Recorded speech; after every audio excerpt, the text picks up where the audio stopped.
guess you could say I'm a changed man. So I am convinced that I like the chocolate LCMs now. I've actually gone out of my way to choose the chocolate LCM today. I didn't just happen to have one in my gym bag. I actually intentionally chose a chocolate LCM today. So yeah, changed man. And I've also got the orange sunrise bum energy today. They don't have the peach flavor here, and that's not uncommon. I mean, it seems like the most frequently stocked flavors are the orange sunrise and then the citrus flavor. And then from time to time, I'll come across a gym that has the peach mango flavor, which is my favorite, but orange is a close second, so that's not a big deal. Anyway, I had to kind of rush my morning today. I slept in. I know, stupid. So I woke up at 7:30, and we were due to get here at 8:30.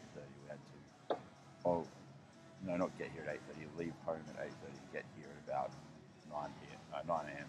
Jeez, you can tell that I've slept in. I'm still half asleep. Anyway, woke up 7:30, slept in, woke up late. I did a short morning walk. I didn't do my full morning walk, so I only got about 2,000 steps instead of 4,000.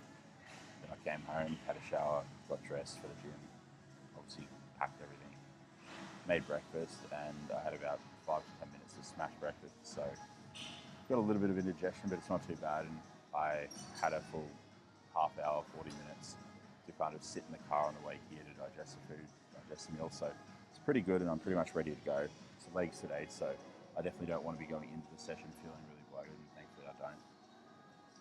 But long story short, I slept in, and it just kind of had I guess you could say, a domino effect on the rest of my morning. And if you're anything like me, you're a person of routine. There's nothing worse than sleeping in the morning. I absolutely hate it.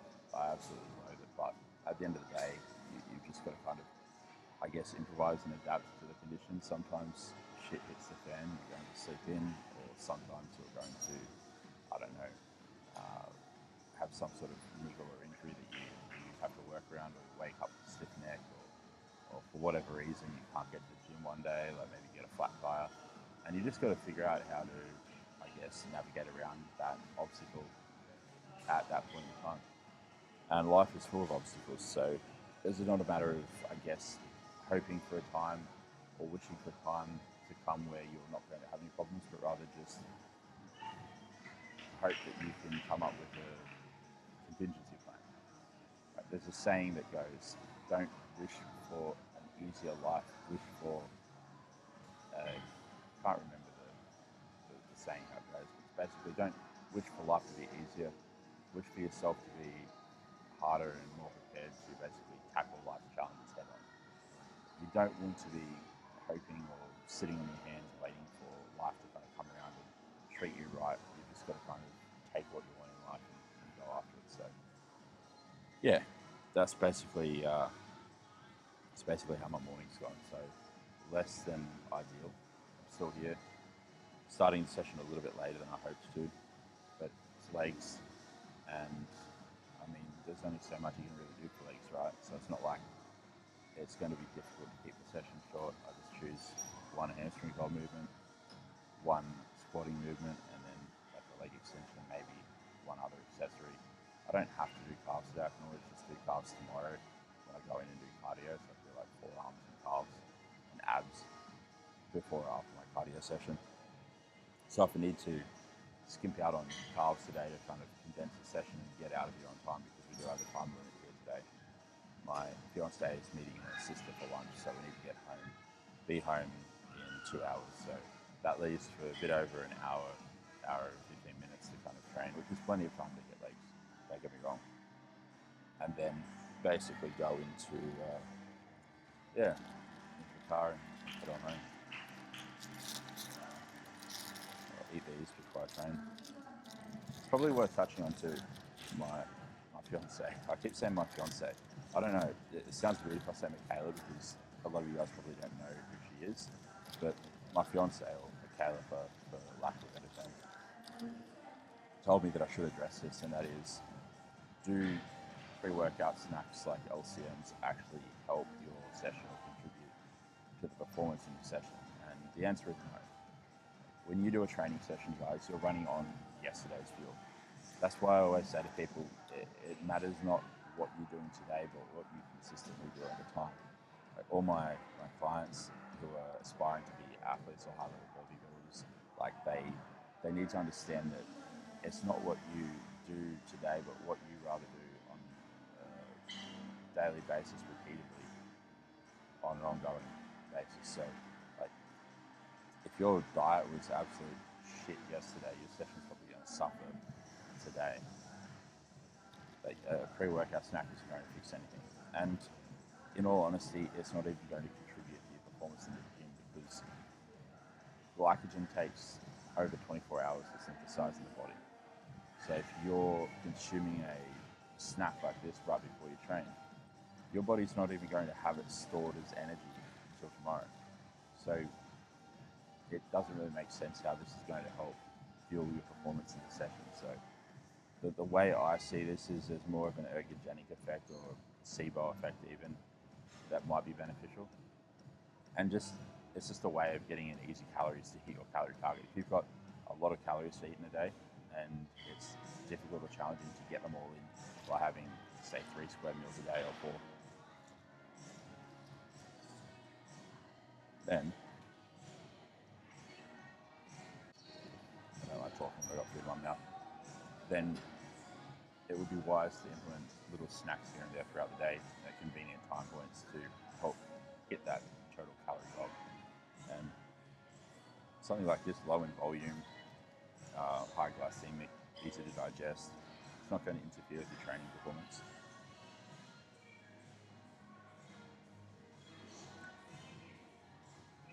So that's the way I see it. If you're on low calories, you probably don't want to eat stuff like this. It's not going to be very satiating. It's probably going to lead to you overshooting your calories by the end of the day. So it's context specific. Context is key at the end of the day. But no, having a pre-workout snack does not contribute to your performance in that training session. It might, however, contribute to your training performance in tomorrow's training session, but that's another story.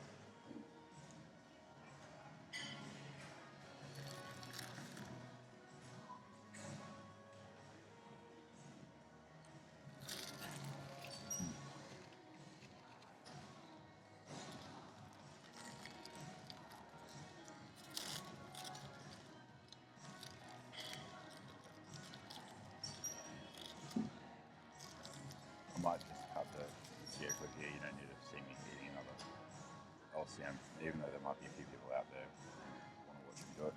I might just cut the video clip here and jump to training session.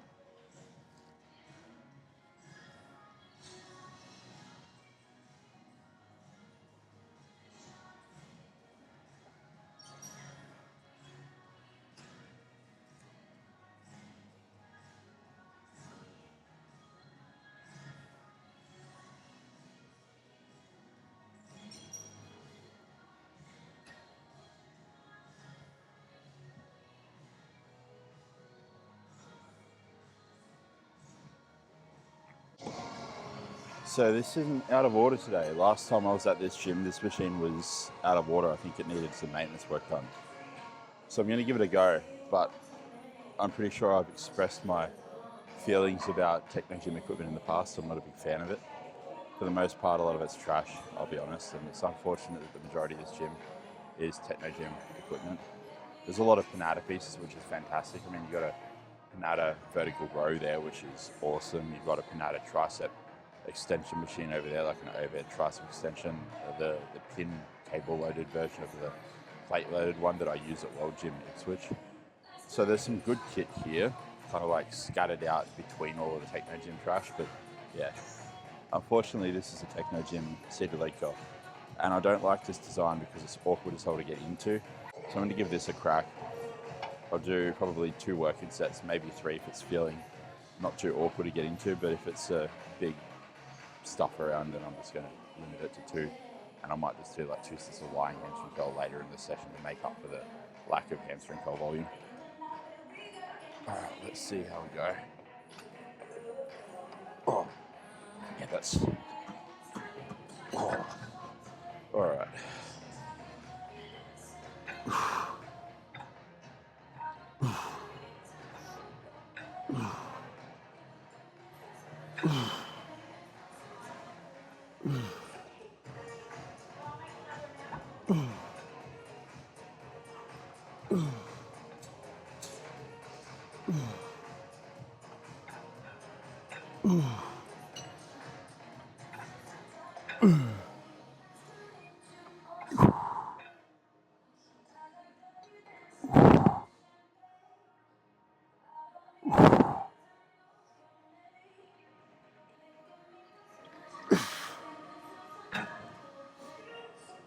Might look like I'm going to failure, but I can assure you I'm not.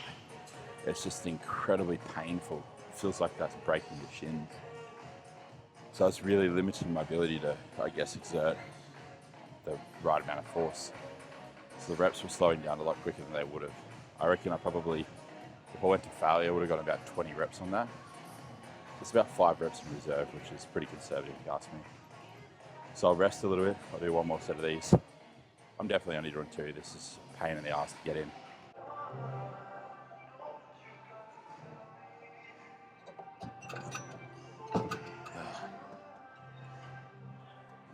I just realized that was a much easier way to get into the machine. So I take that back. I still don't like Technogym equipment, but if you don't get into it like a fucking retard like I did that first set, it's actually not too hard to get into. I just didn't realize it's probably a better idea to do that and then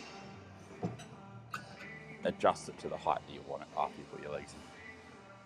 Typical Nick, autistic as fuck. All right.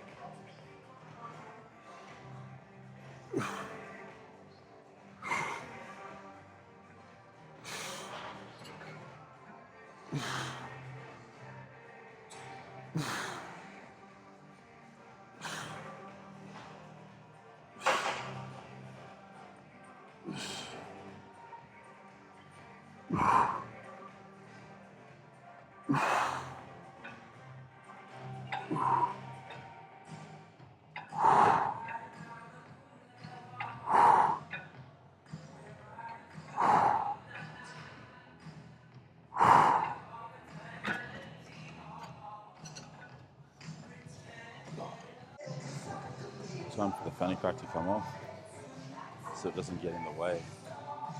We're doing this mighty fine exercise. I have to say I really like the Panada belt squat belt. It's a lot softer and more comfortable than the hammer strength one.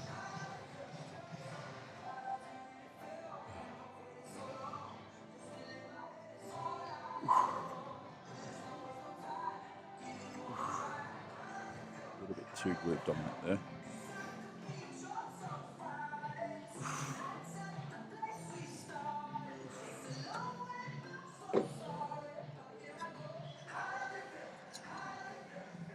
So that's definitely a warm-up set. Just wanted to feel the movement up. But something worth mentioning is if you are doing the belt squat, if you want to make it more glute dominant, have your feet further forward and sit back into it more. So you're getting more hinging at the hips essentially, and less flexion at the knees. On the flip side though, if you want to make it more quad dominant, move your feet further back. Think about sitting straight down, breaking at the knees and hips simultaneously and staying as upright as possible. Driving those knees forward over the toes in the direction that the toes are pointed out to. So your toes are pointed out, say 30 degrees. Have your knees track out 30 degrees. If your toes are pointed out 45 degrees, knees track out 45 degrees. General rule of thumb is you want your knees to track the direction of your toes at the same angle. There's no right or wrong in terms of how much you have your toes turned out. It's just going to be mechanically determined by you as an individual. So find what feels good, and usually what feels good is what's right for you. But yeah, bump this up to 2 plates a side. Probably do 2 working sets. I don't want to do more than that. I like to limit the volume on my squatting movements and hinging movements for like 2 sets, sometimes even 1. So for example, if I'm doing 2 squatting movements in one session, say like a leg press and a belt squat, or a leg press and a hack squat, or a leg press and a pendulum squat, I might just do like 1 working set on one of them and then 1 to 2 on the other one. Just because they're very homeostatically disruptive, they cause a lot of fatigue. in addition to like the raw stimulus that they cause. So you want to be mindful of that, because at the end of the day, you can only adapt to what you can recover from.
Oh,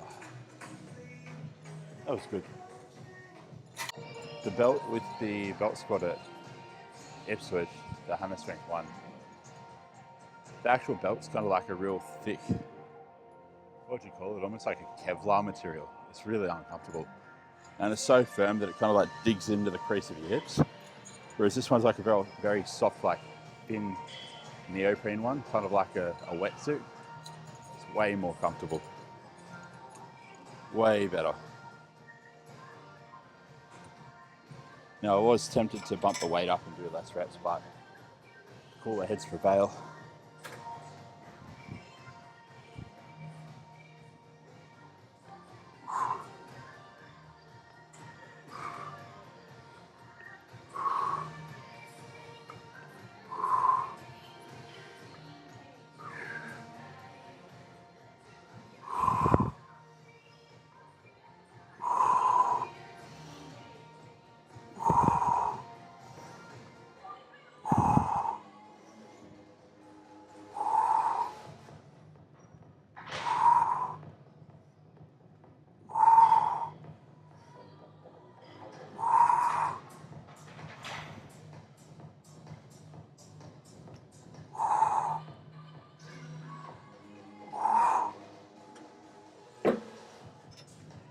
There we go.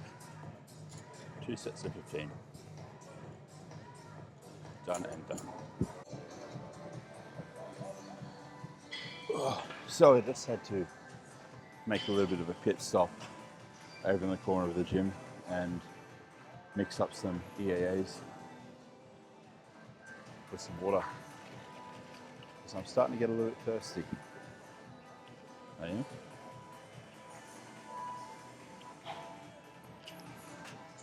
Okay. So 2 to 3 sets of leg extensions, nothing crazy. I'm even contemplating doing a second squatting movement still, so see how things go.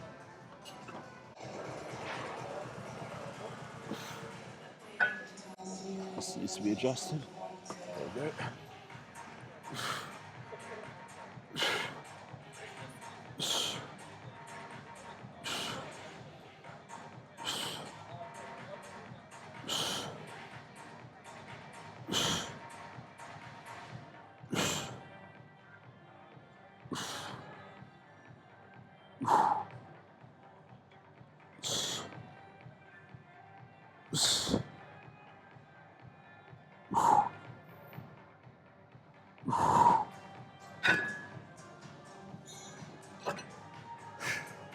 One set down.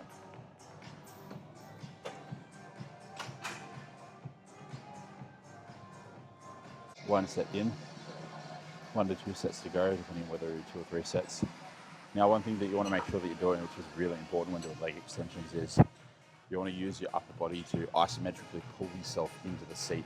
Really kind of lock yourself in there. You want to minimize movement everywhere other than at the knee joint. So in order to do that, it's going to require a bit of assistance from our upper body. So I like to really kind of like tightly grip on the handles and kind of wedge myself into the seat and kind of like pull myself and hold myself in there.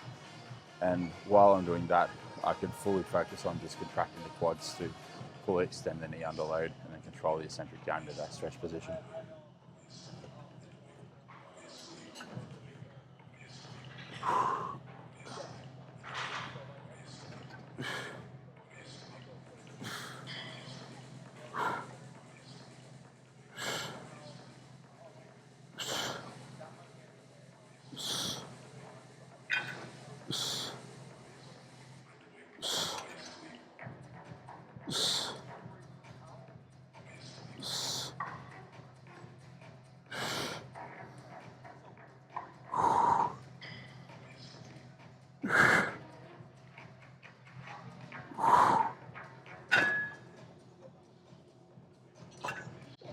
Yeah, I'll do one more set, I think, 3 in total.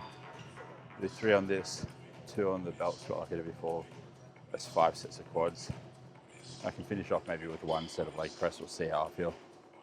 The 5 to 6 sets for legs, or for quads I should say, not for legs, will be fine.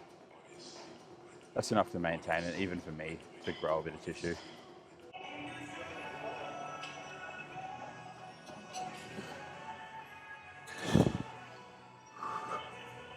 All right.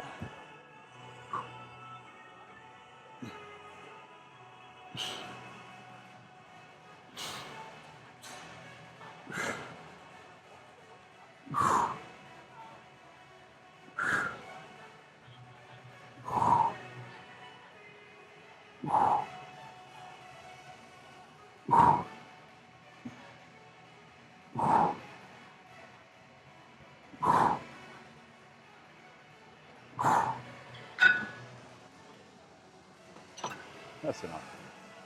12 reps in that last set, a little bit less than the first 2, but I want to stay away from failure, so that'll do. Oh. All right. Thankfully, I found a nada leg press here. I really did not want to use the Technogym leg press. That would have been shocking.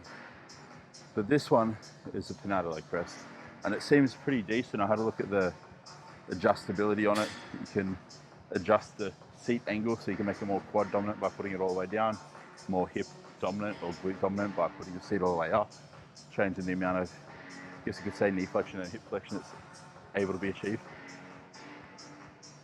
But yeah, just making this a little bit more quad dominant, so seat support or the back support's a little bit further down, so I'm a little bit more upright in that bottom position. The only thing is I wish that the safeties were a little bit lower. I feel like I bottom out the range on this a little bit.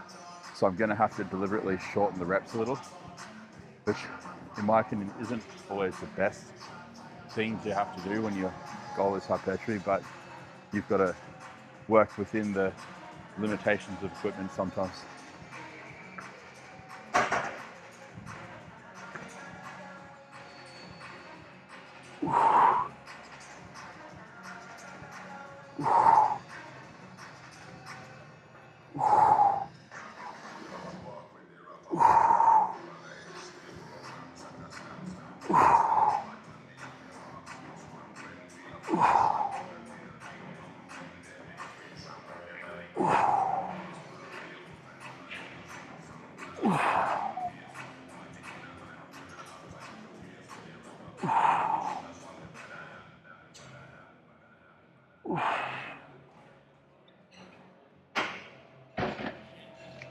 That crept up on me. That actually really crept up on me. Oh, that'll be it. 1 set of 10. Felt like a pinch and feeling my glute. So the last few reps I was going a bit slower than I should have. And that kind of gassed me out a bit quicker. I'm going to do 2 sets of the lying hamstring curl and then finish off on 2 sets of glute extensions. Then it'll be on to a little bit of tricep work. I think I'll do that overhead tricep machine. Because currently I'm hitting triceps once a week, but they've always been a bit of a lagging body part for me. So I'm going to just up it to twice a week, tag a little bit of triceps work onto the end of my leg session each week. So that way I'm hitting triceps on leg day and on back day. Still allowing for at least a rest recovery. So some recovery time, but not a lot. So I'm not going to overdo the volume today. I'll probably just do 3 working sets on 1 exercise. and then followed up with 6 in 2 days' time.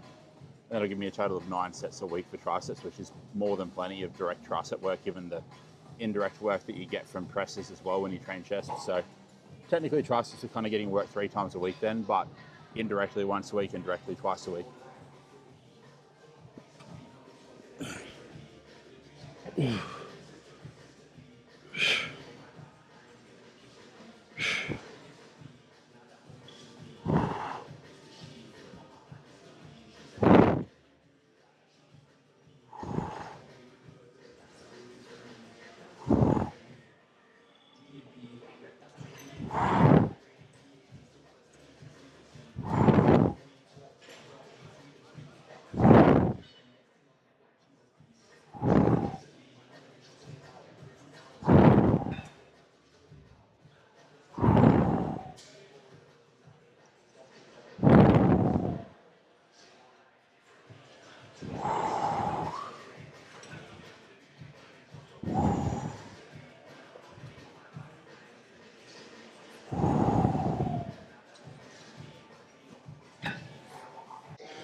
Okay, so final movement for legs today.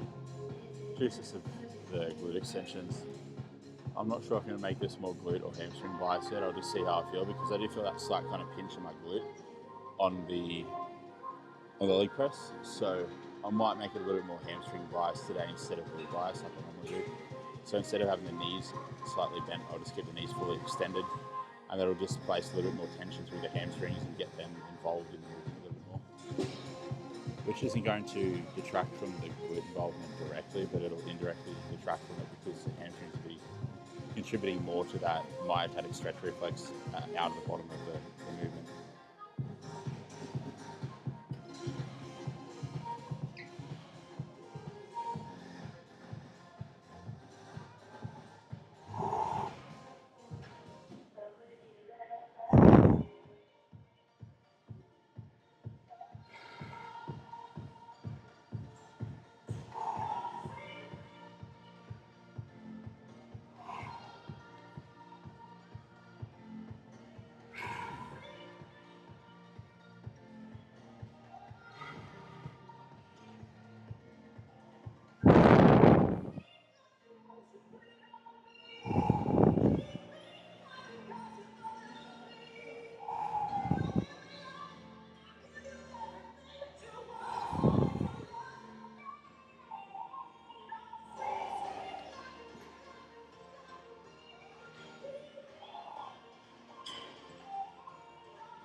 That last set felt really good.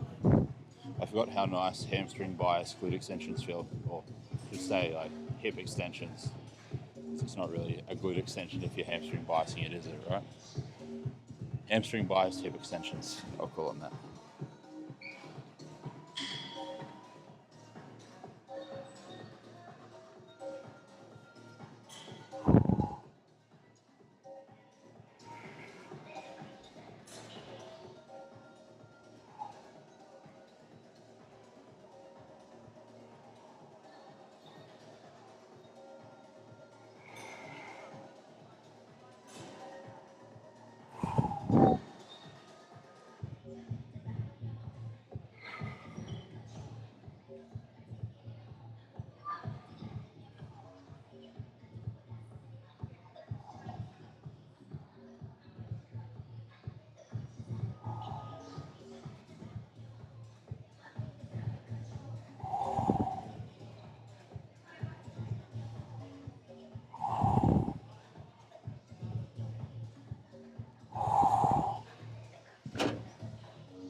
Such a nice burn.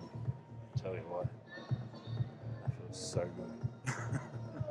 Oh, time for some triceps and then done for the day.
Might have to bump the weight up a bit. That was pretty easy.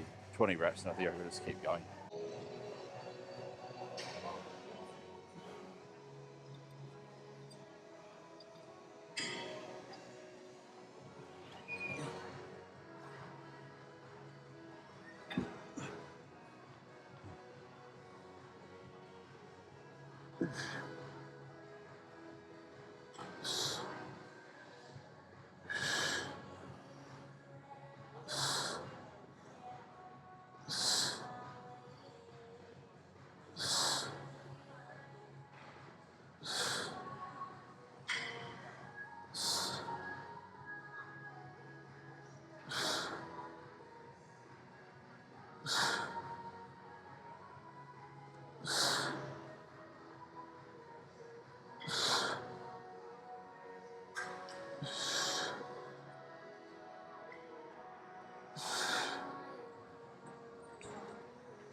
You will not believe what I just saw.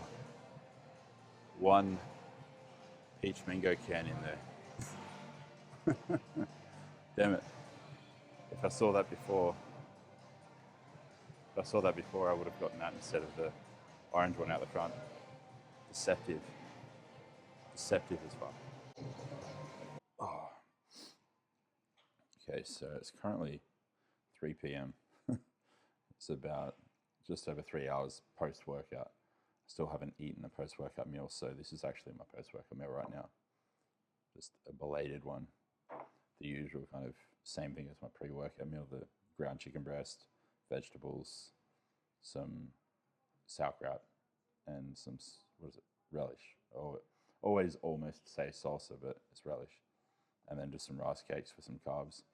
Now, normally I have more carbohydrates on my high days, my training days, post-workout. So instead of just piling on the rice cakes, which will just push the fiber intake up, I think, too much, I'll have like a small bowl of cereal or something like that after this to make up the additional carbohydrates, or maybe some rice cakes but put a bunch of jam on there just to get the carbohydrate count up without adding too much volume or fiber to it.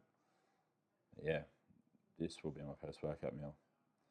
And then I'll be diving back into work. But that's basically what I did. I got home, I realized I forgot about my morning blood test, so I went to the pathology before it closed, got my blood done, all my blood's done.